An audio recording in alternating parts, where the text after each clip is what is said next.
COVID-19 started spreading throughout Southeast Asia in February 2020. The Isha Yoga Center in Tamil Nadu, India, started blacklisting students and meditators from various countries. The day I arrived, Malaysia became blacklisted and I was turned away.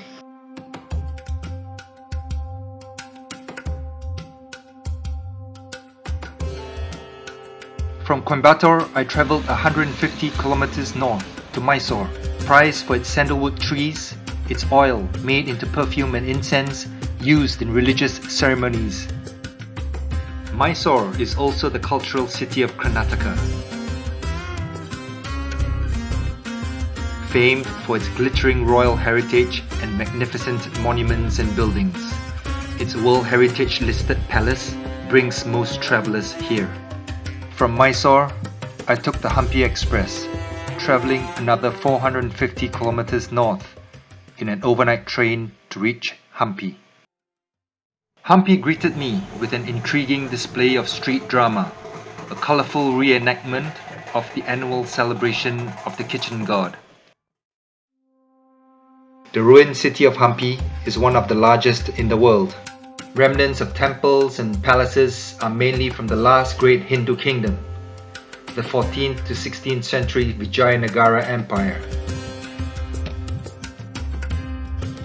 Featuring Dravidian-style architecture, the Vitala Temple ruins is one of Hampi's most iconic sites. There are thousands of monuments identified throughout Hampi in the form of statues, forts, temples, shrines, halls and royal enclosures.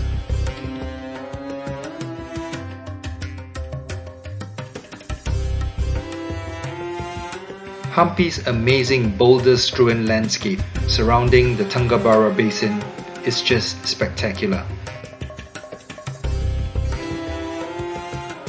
The question that everybody who comes here will ask: how did such a strange landscape get created?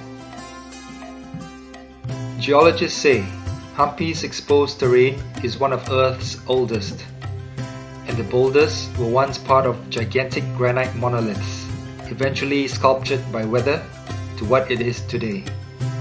On the other hand, Hindu mythology recorded in the Ramayana recounts King Rama, a monkey kingdom, and the battle of two brothers.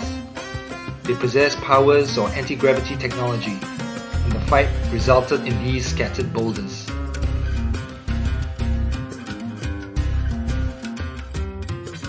You really got to be here to perceive how stunning millions of huge boulders randomly stacked up can feel like.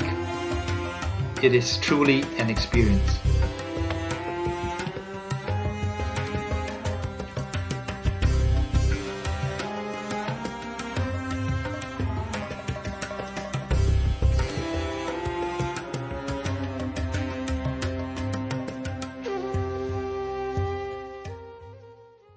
Okay, this is Hampi village. Yeah, this is Hampi village. It's so small. Huh. And the people will be living here, 1,000 people, that's it. And this is another market. What is here? The pillars.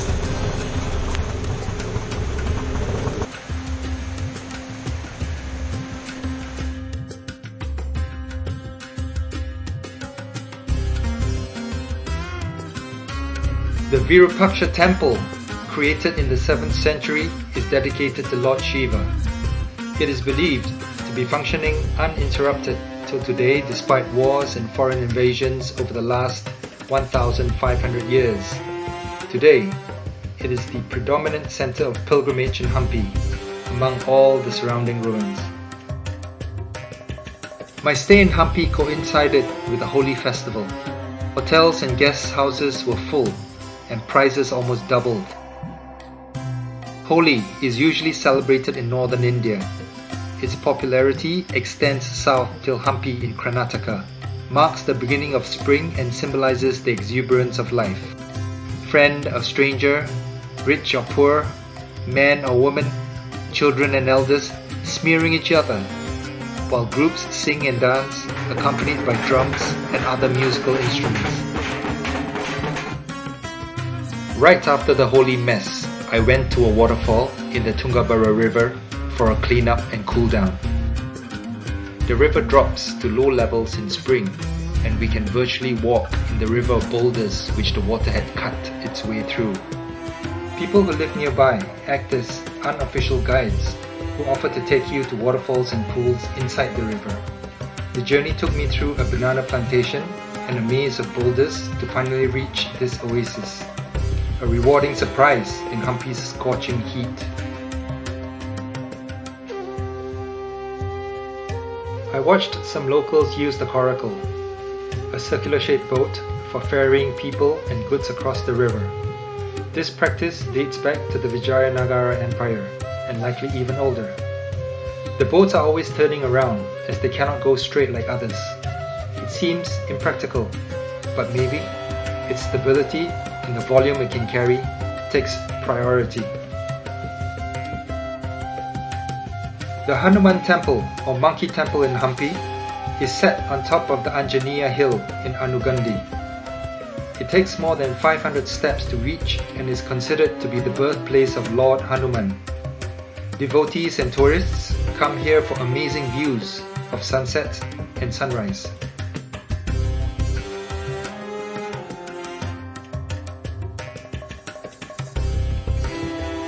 In spite of the explosion of commercial tourism in Hampi, it still holds a unique charm and many gems for travelers. The abrupt change to my plans caused by COVID-19 pushed a new adventure into my path. The calling that pulled me to Hampi proved rewarding. The eclectic nature of Hampi's ruins, boulders, and wildlife has further inspired my perception of our natural world.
Conditions are really, like you can't really see anything on the screen, so most of the time I don't know what I'm taking. You just trust me.